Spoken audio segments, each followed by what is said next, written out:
Thank you. Good morning. So, I'll give you a little idea of maybe what we're up to.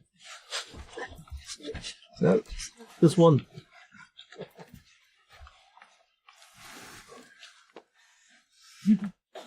We wind it back to the beginning. We're scrubbing with a picker in it.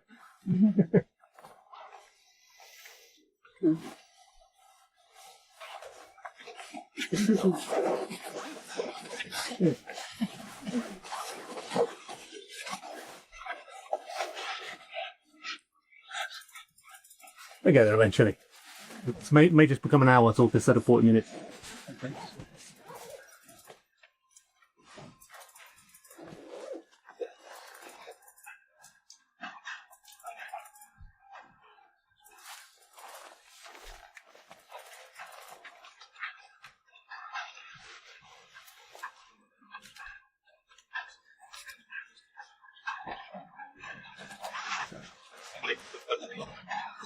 Better way to have music with it. This is a typical kind of engagement that we typically perform. Also, you're going through the various stages that you do in any kind of red team or pen test engagement, doing that OSINT, doing a whole bunch of recon, gathering information in. Physical world is no different to digital world. Recon, what's going to lead to being successful.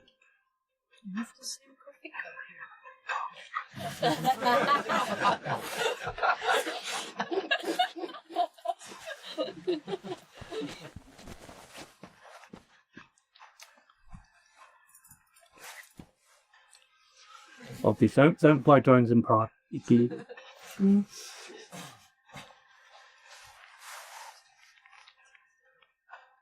So, after we've done our main refund of the building, we'll move on to what we call host target refund.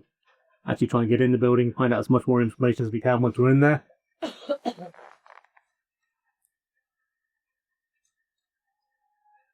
And that's about how much it takes to clone your office badge, usually.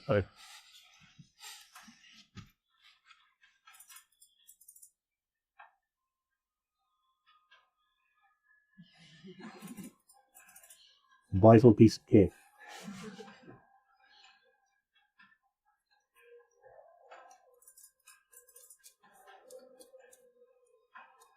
Take note of cameras, they're usually after the event kind of thing, so just know where they are.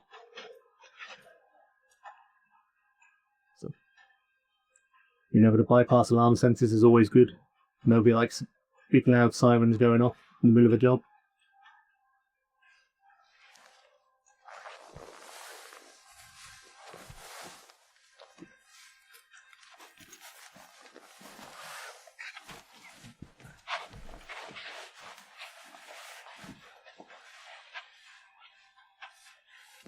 Yeah, not always after your digital records.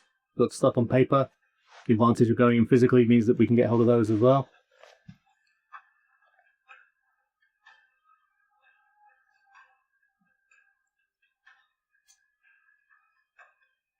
Oh no, cards don't work everywhere.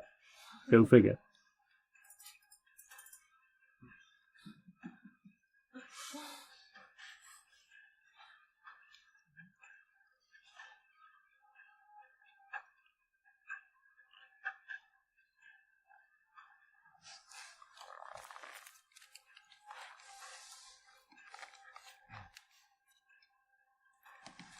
Obviously, for demonstration purposes, not the best place to hide a camera. Network implants, probably the most common thing that we will stick in one of our jobs. It's going to give us remote access into the network, bypassing all your firewalls, EDRs, all of those protections. And like I said, it's a vital bit of kit. You need to leave evidence behind that you've actually been there. Otherwise, yeah, of course we got in. We went everywhere. Go and look in this drawer, you'll find a little porcupine. Is right. So, who are we? People that can't click. You cat. There we go. So, apparently I'm the brain, and my colleague who was here is the looker. An essential combination for most jobs. You need somebody that's technically experienced, but you also need somebody's a little better looking when it comes to social engineering side, kind of work your way through. It also attracts more girls when you go to parties. So pretty good. So this is the kind of traditional view that a lot of people have of physical pen testing.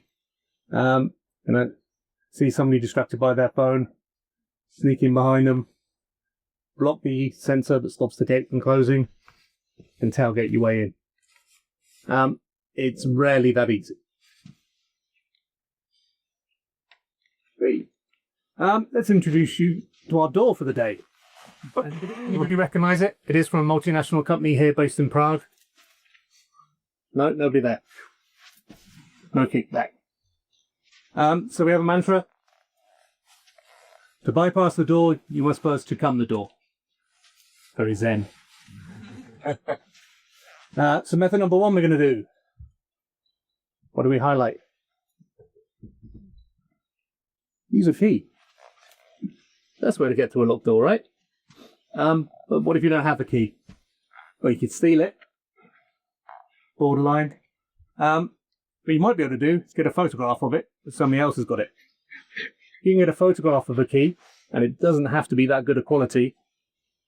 You can actually create an overlay that you stick on top of the key that will give you the bittings of the key and allow you to create a copy of that key for you to use. If you get hold of it for a brief moment, you'll be able to get an impression of it. Start video. Yay! So once you've got it, you can literally take a quick impression of it in some modeling clay, Demo. Then take a low melting point methyl that hopefully doesn't set off the smoke detectors in your hotel room.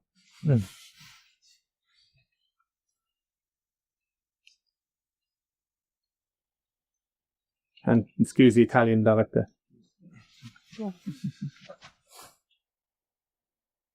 And after you poured it in, about 2 to 3 minutes later, you should be able to open it, and you've got a cast of the key. With a little bit of cleaning up with the file, means you're going to be able to get in.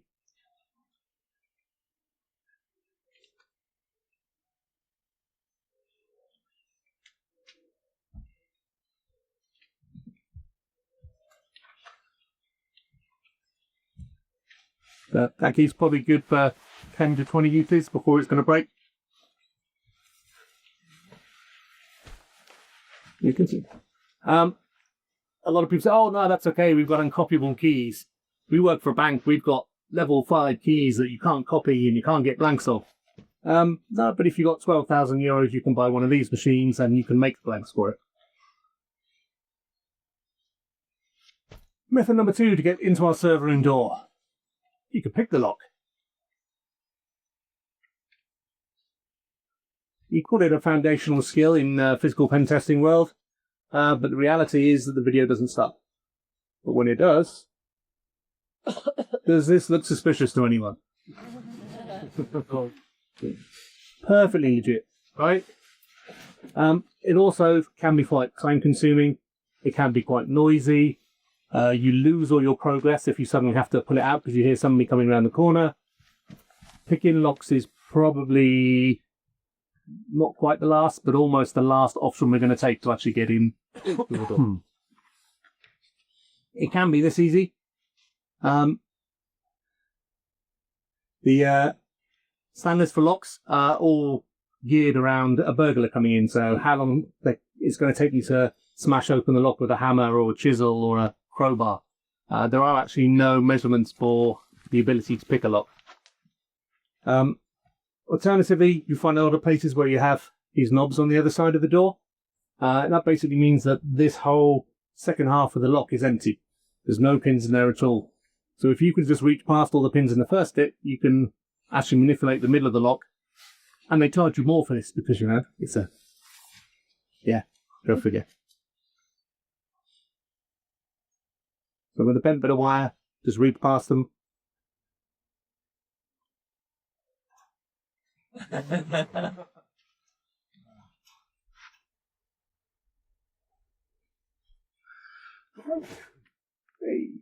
Method number 3. You can slip the latch. You've seen movies where they use a credit card to open the door. works in America, because in America they have like a hole in the wall and they put a door in and that's about it. There's like no overlapping edges or anything. But in reality, most latches these days, he says, have dead latches. Oh.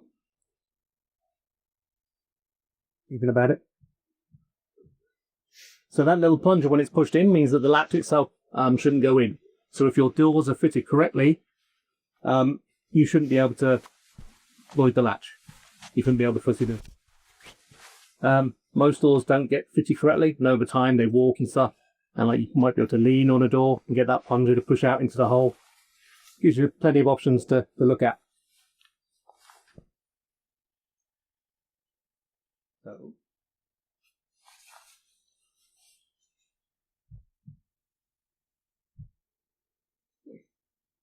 So here he's leaning on that door, pushing that plunger into the hole that's in the frame, and then just using a tool to reach down, slide the latch open. If you want to have a go at this yourself, we have a door for you to try on our booth downstairs. You're more than welcome to come and have a go. Like I said, in Europe, we have these things called door frames that overlap, like draft exclusion, funny things like that. That means in Europe, you need some form of specialist tooling to get around those door frames and things. But it's still a very viable way of getting through a door. Method number 4, PACS, physical access control systems. Whole bunch of tools out there. Proxmark's the now infamous Flipper Zero, Chameleon series. There's a whole bunch of hacker tools out there for either cloning cards, or downgrade attacks, or relay attacks, or I could do a whole 2-hour talk just on the PACS stuff for you. What do you do once you have cloned it? Most common things are put it on another card, put it on a magic ring that has cards in it, or if you're an idiot like me, you get a chip inserted in your hand. That means you can just walk up and beep, get in the door. Alternatively, if you can't clone the card, 95% of the back-end systems between readers and the controllers that actually say whether you can open the door are using a protocol from like 1981. It's completely unencrypted. So what you're seeing here is a small postage stamp-sized thing called an ESP key being installed. It's just using the same power as the reader and 2 communication lines that are on there. Just punch down onto the existing wiring. Doesn't cause any damage. Stick it back in the wall. Eventually. And then you wait for somebody to come along and use the door. You can then connect to that little chip over Wi-Fi when you come back, and you can either use that data to create a card if you want to use it in multiple other places, but if you're just interested in that door, you can just replay the data straight to the controller and open the door. So method number 5 to get through our server door, hinges. Why bother with all the lock stuff that's difficult to do on that side when you can just pop the hinges on the other side and walk the door out? So you have this pen-sized tool. You can have old-style hinges like this, and if you pop the fins out, walk the door away from the wall. It's a pain in the backside to put back in, so this is our least favourite method of doing it. But yeah, if you're really, really struggling, it's definitely still an option. Method number 6, the over-the-door attack. Not so common in Europe, but definitely works a lot in the US. Anybody recognise what he's using? The reasons, right? Nuts. 35mm film. Oh, no. So you can just use like oiled tape. It works just as well. But if your door's open when you lift the handle, this is a perfectly valid way of getting in. If you don't want to go over the door, there. You can look at method number 7, where we go under the door, that you already saw in our demo video at the beginning. This is footage from me on a real job about 11 o'clock at night in Switzerland. A company that's worth about $13.1 billion. And this is how difficult it is to get in their offices and their labs and access to all of their IP.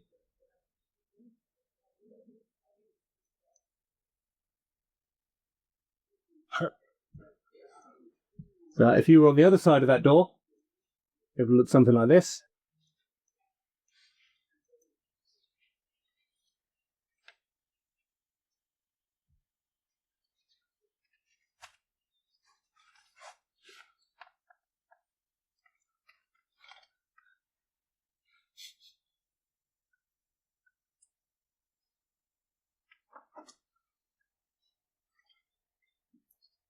An incredibly common way that we actually get into buildings.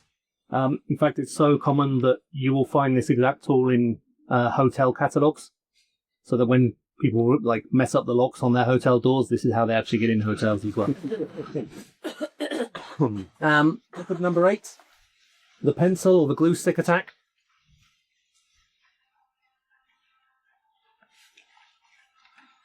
Place a pencil or a glue stick by the edge of the frame. Wait for somebody to walk through, and your pencil or glue stick will nicely fall into the gap and prevent the door from fully closing. This is actually quite a thick door. We have to use a glue stick on this one rather than a pencil. If you use a pencil, it actually semi-locks the latch, which you can still void open, but it's much nicer when you can just walk up and open the door. Make sure you choose the right thickness of thing for the door. Method number 9, destructive entry. Who doesn't like breaking stuff? Actually, one of the biggest problems that we have with locks in Europe is that they can be defeated like this.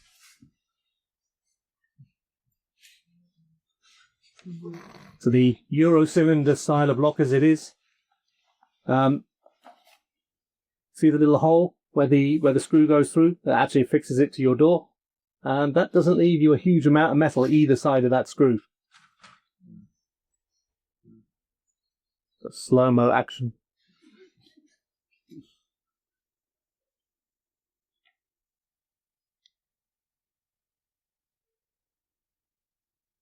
Really so much. There you go. So yeah, if you have more than about 3 millimeters of lock sticking out the front of your door, that's how a burglar is probably going to get in. We do have jobs where we get a part of the contract that says, yes, you are allowed to perform damage up to a value of, say, 400 euros, 1,000 euros, whatever the case may be. And then this becomes a viable option for us if we're really struggling to get in of any of the other 8 ways that we got in. Method X, be creative. Understand how the systems work, understand how to put stress on those systems and manipulate them in a way that's going to allow you to get in.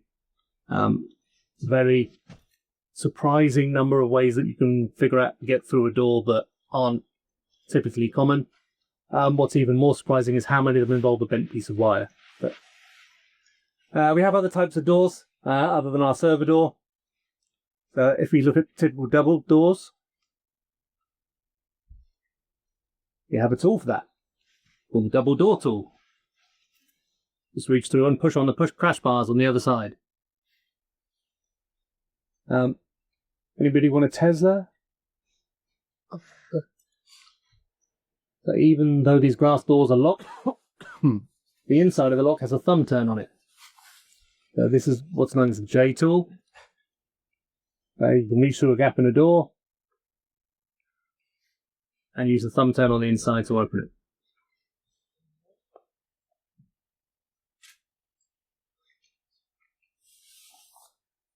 it. Anybody like playing with SDR stuff? You'll be amazed at how many things are not using rolling keys, and you can just do replay attacks to open garage doors. Just walk through the garage door and into the building. The winner. Keypads. You have a number of ways of defeating. So first of all, we look at using a small thermal camera. If you've got more money than sense, you can buy one of those really nice thermal rifle scopes and do this from much further away. But yeah, being able to see where the numbers are pressed definitely narrows down the number of possibilities for the pin to get in. Likewise, ultraviolet powder. that only shows up when you shine a UV torch on it later. You can go and see where the fingerprints are on the numbers, and at least you know which numbers they are, if not necessarily the order. But definitely narrows it down for your ability to get in. What about that alarm system? So you saw in our video we were using this, which is called a magic wand. Just run this around the edge of the door. So each of the door alarm sensors is made up of a small reed switch and a magnet that is either opening or closing that reed switch when the door is opened, and that's what's triggering the alarm. So if you use this wand to find it, you can then place a magnet next to that sensor, open the door, the reed switch still sees a magnetic field and doesn't trigger the alarm. Likewise, PIR sensors are the other typical alarm sensor that we see. Get to play with my thermal camera in the office. So the way PIR sensors work is they're looking for a differential in temperature. That can be as little as 2 degrees in the very center, but it could be as much as 8 degrees over on the edge. So if you can try and stay on the edge of its field of view and then mask your heat signature by using some insulating material, you're going to be able to either get past it or get close enough to it to then permanently mask it. Request to exit sensors are starting to become more common over here. They've been very common in the US for a long time. They're really a convenience feature. So if you don't have a requirement for people to badge out when they go through a door, you can just put a REX sensor by the door and it unlocks as people approach. Again, it's a PIR sensor, but as it's on the secure side of the door, you need some way of getting a temperature differential. Nobody said it had to be a positive temperature differential. You take a can of compressed gas and you turn it upside down and spray it, you get a cold differential that will open the door. And that's before we even start talking about windows. So this tilt and turn type of window, incredibly common. There are a number of tools. This is just one of them on the left, where you can somehow get it through that small gap in the door, over the handle, pull the window closed, and then you put on strings, or you're using some kind of mechanism to then basically turn the handle that allows the door to open fully rather than its ventilation mode. And then we have social engineering. So a lot of people, when they say, oh yes, I do physical pen testing, what they actually mean is they do social engineering. We find that some clients ask us to do it because they want to test the processes and procedures as well. But it's generally something we're doing later in an engagement after we've already completed what we call the covert methods of entry. So testing the technical capabilities of the site to see whether we can get in. What about AI? Anyone play with deepfakes? They're fun, right? So, a very large insurance company, not a million miles from here, where, as part of our social engineering stuff at the end of the week, we found the CFO had given an interview on YouTube. So we sampled about a minute of his voice, fed it into 11 labs, text-to-speech, where we just said, hi, this is whatever his name was. We have 2 auditors coming from the central bank, Mr. Cowling, Mr. Vaněk. They're going to be here at 1 o'clock. They've been here before, just issue them a card and send them to the executive floor. We rocked up an hour later in suits, looking official-ish. And sure enough, having just played that down the phone to the reception an hour previously, they were there ready and waiting, gave us cards and we agreed. So here's another interesting case that may not crop up too often, but if you have people who don't necessarily work in the office, AI's ability to do lip reading is much better than mine.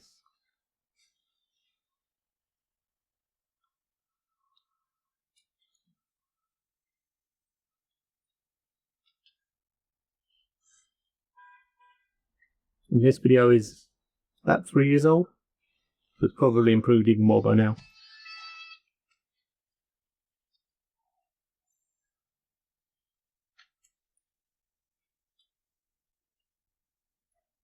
As you can see, it's pretty accurate.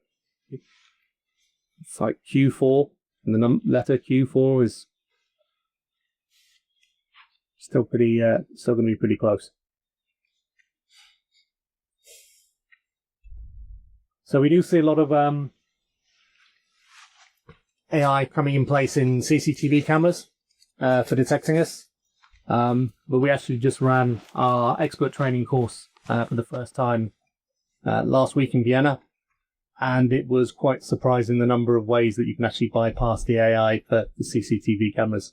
The guys got pretty inventive. But like we said, no, that's two. Enough's good. But yeah, if you've not come across them before, everyday objects can be given cameras that are very, very useful for doing your close target recon. So we tend to use coffee cups, water bottles. We have a whole set of water bottles that have cameras in them, baseball caps, anything that looks kind of everyday is going to be really useful for going in there. Any questions, I guess? Yeah, go ahead. Were you ever attacked by security guards? Not attacked. We've been certainly stopped by security guards. Whenever we go on a job, the one non-negotiable is that we have what we call a letter of authorization or an out-of-jail letter. And if you are in a situation where you're presented by a security guard, depending on what you've agreed with the client up front, you may even put out a fake out-of-jail letter that has like the phone number of one of your teammates around the corner. And, you know, if they want to test their procedures of, oh no, they're supposed to go and check the phone number in the directory of the person and this kind of stuff. But most of the time, we'll try a little bit of social engineering to kind of get our way out of it. And if we can, great. If not, then, yeah, use your out-of-jail letter and congratulate them for actually catching you. Go ahead. My question was, how does a person get to the physical pen testing? It's not like there's schools for it. How does a person start working? So we have two businesses. We have our consultancy business and we actually have our training business. So we have a 3-day operator course where we come and teach you how to run a job. We teach you how to pick locks. We teach you how to bypass locks. We teach you how to bypass doors.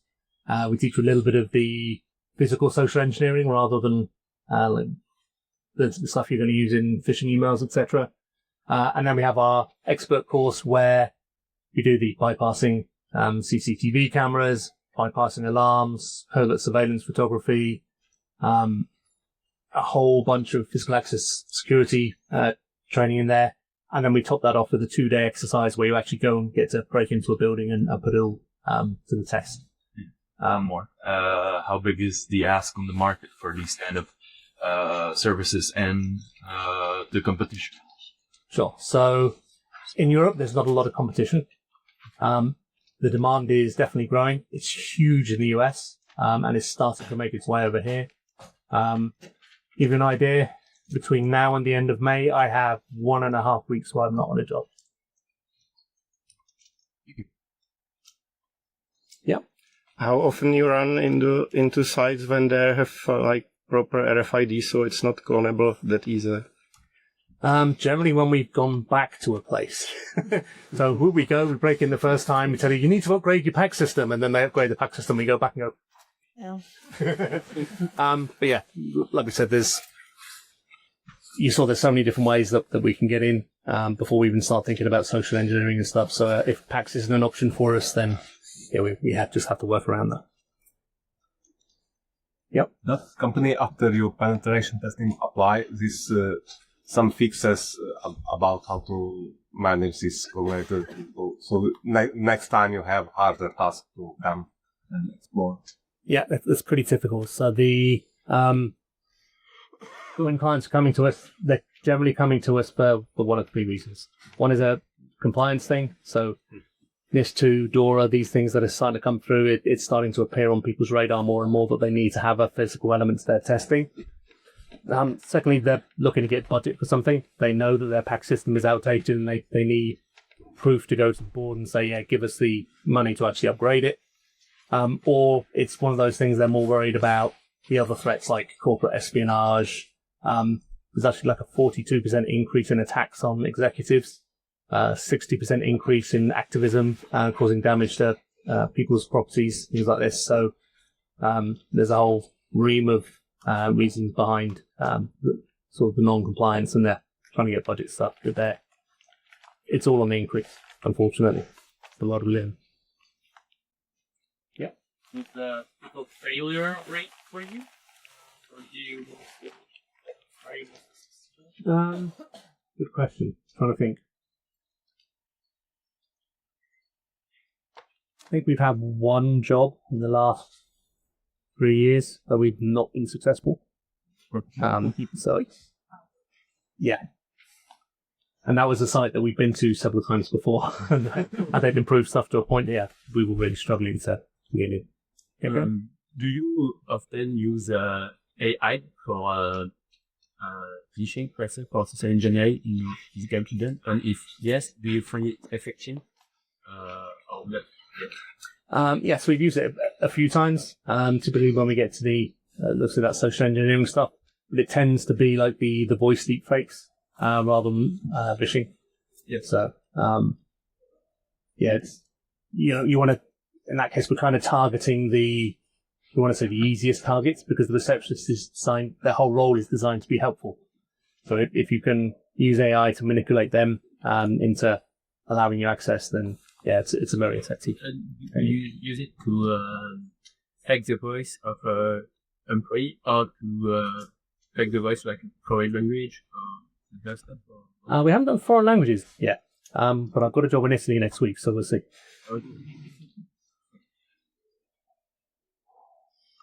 Yeah, you said you can copy logs, like the keys, you can pick them, but obviously all of us have logs at home, so, give us a recommendation. Which log to use? Yeah, I wondered how long it was going to take. This question always comes up. So, yeah, it depends on your threat model. So, who's going to be actually kind of breaking into your home? It's not generally going to be somebody that's going to try and pick your lock. Burglars are known for picking locks about 2 to 3% of the time. The rest of the time, they're literally smashing the lock open, smashing a window, getting in. So, yeah, there are obviously better quality locks that are out there. We like a lot of the EVA locks. But, if you want a lock that nobody's really going to be able to get through, like a Abloy Protec 2, if you want to spend €300 on a lock, is pretty difficult. There's probably a handful of people in the world who are able to pick that off, especially for me. So. Have you ever found one of your tools in the trash? Because when I walk in the city and I see abandoned trash, I just pick it up and throw it to the bin. Yeah, very. For example, very a much cup so. of So not so much these. We tend to keep hold of these because they're quite expensive. In fact, I need to put a new Apple tag on the bottom so we can track it. But actually using trash for tools and being able to improvise tools is a very useful skill. So, finding a plastic bottle in the trash, being able to cut that and use that to load a door open. You'd be surprised where you find bits of wire, coat hangers that, you bend it the right way, you can turn it into a tool for pretty much anything.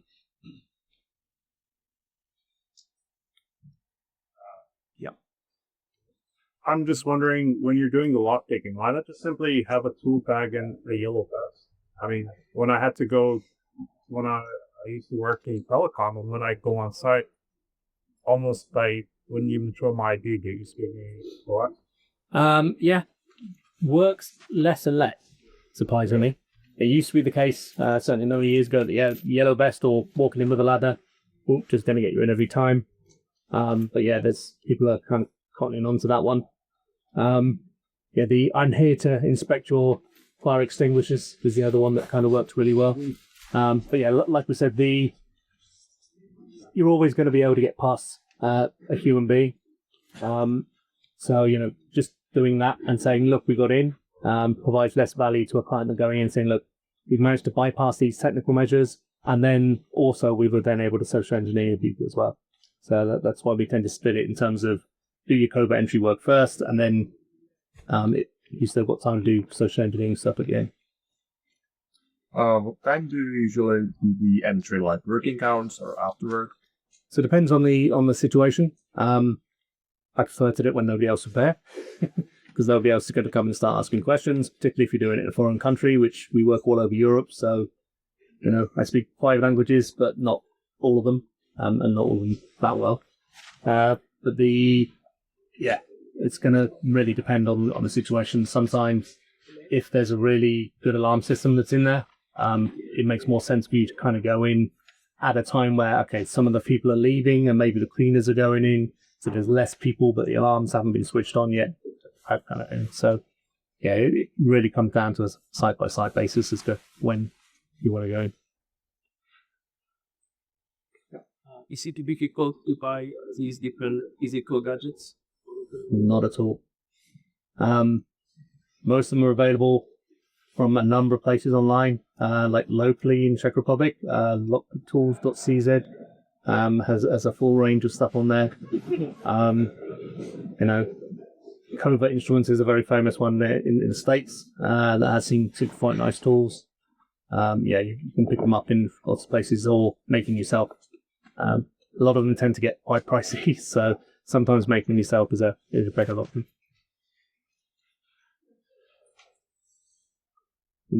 No more questions? Yeah.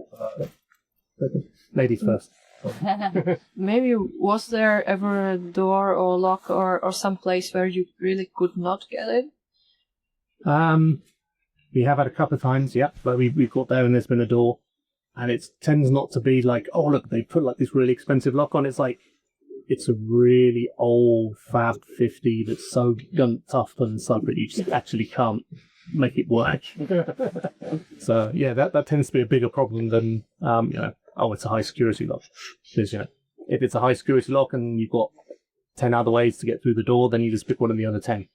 If you're really struggling and you're down to I have to pick this lock, and it's an old gun-top thing and it's broken, then different route. So when you do all your recon, you're going to build multiple ways that you're going to be looking to get in. So if that particular attack chain isn't going to work for you, then you have to switch to another one. Do you also work for private theater?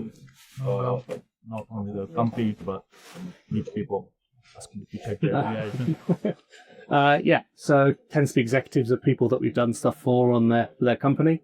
We have a number of people who have quite substantial properties that will go out and not so much in a pen test kind of, but more in a collaborative auditing, more approach to it, and say, okay, this is where the blind spots are on your cameras. This is what you need to change in your alarm, maybe up to fairly locks. So How much time does it take to prepare an operation, like top to bottom, from the recon, from fatal work to OSD and the... Depends on the side of the site, but typically you're talking probably a couple of days of OSINT work beforehand. If the client's good at doing all the statement of work and out of jail letters and all that side of stuff, it wouldn't take too long. But then I'd say typically it's a week on site. So you're going to spend 2 to 3 days doing recon. Give yourself maybe the end of the third day a chance of getting in. If not, you'll try again on the Thursday, and you've still got Friday as a kind of backup day. And if you get in on the Tuesday or the Wednesday, then you just try multiple different social engineering scenarios to provide the value to the team. Can be. But if it's a really huge site and your objective is you must find this server room and get this hard drive that's been left on the side for you, sometimes the biggest problem is finding where the server room is. We have had a job where we were sat at reception and there was a continental desk on the table, and we found a bunch of keys in a drawer. Tried the first one, didn't work. Tried the second key, open it. It was the system for programming all the cards in the access system, and sat on top of it was a guest server room access label badge on top. I was like, oh, there's a server room here, great. Spent the next 2 hours trying to find it, because we knew that we had the card to get in. So, anything else? With all the expertise you have, do you still enjoy watching Mission Impossible? No, I just wish I was thin enough to be able to hang on one rope and do it. Do you work as a team on each test? How many operators are usually So again, it depends on the size of the site that we're going to. We're typically working in a team of 3 to 4, something like that. Sometimes a bit bigger. So we do have people that we call Padawans we bring in who are kind of looking to learn and grow in the industry. That we kind of try and use. Because it's still a growing market in Europe, we tend to have contacts all over Europe. So we'd like, next week we're going to Italy, but we're bringing in a guy from Belgium to come and work with us. You have guys in Germany, France, that we can call on if we have, obviously those places to go. It's always useful to have a native speaker with you. So. Have you ever seen traces of a previous breach during your operation? Of a true positive? Yeah, we've literally been places where they had like a combination padlock that was doing something, and somebody had written like, "Do not leave unlocked," and it was just hanging off the door.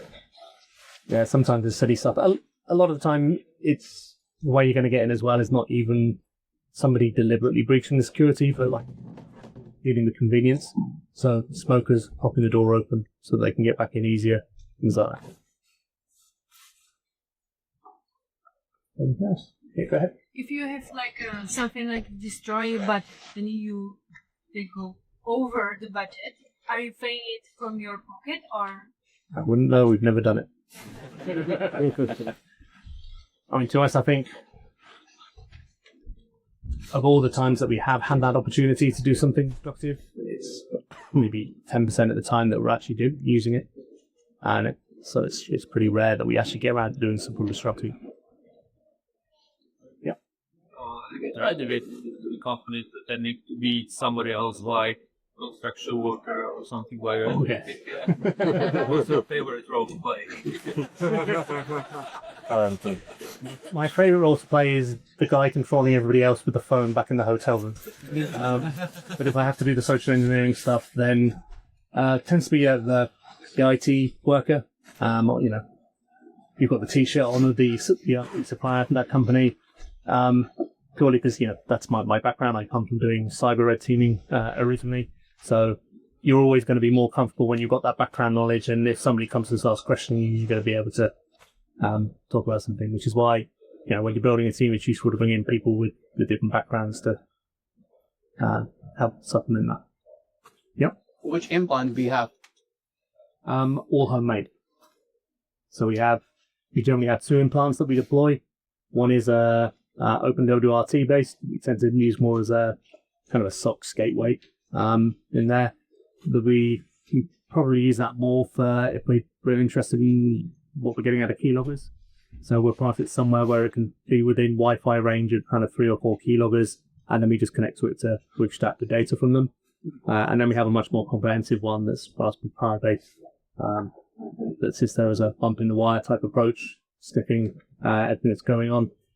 Obviously, a lot of people are doing things like 802.1x on the network now, so if you can stick it behind a printer or something, you disguise it as a network print accelerator or some such device that means you can do the MAC address bypass stuff for it when you switch it to being an active mode that's happening that way. Thank you for your answer. How about body implants? See him? Body implants. I meant so they're the fifth one. So yeah, I have this other one that's a combination of a T5577 and a X-Magic? no, it's a Dangerous Things one. Yeah, X-Magic or Next? Next. Next? Yeah. The DigiWell in Germany seems to be the place to go in Europe to get the implants. We have some people that do it in Czech Republic. Have you thought about getting the X-Magic clone more like NFC chips and stuff? No, we tend not to see NFC chips being used so much. And the way that kind of pack stuff is going, as people are using more and more secure credentials, we tend to start using relay attacks now. So that seems to be the way that kids are heading. So how often do you use the implants? Nowadays it's not that common that we're coming across things like MyFair Classic out there. So if it's low frequency, then it's a bit of an no-go. Yeah, it doesn't hurt too much if you do want to get an implant. Depends where. Start with. I do have a slight fear, like the ones that are very flat and sit under the skin. And I'll give you something solid, a graph capture, please. We done? Yeah. Cool. Thank you.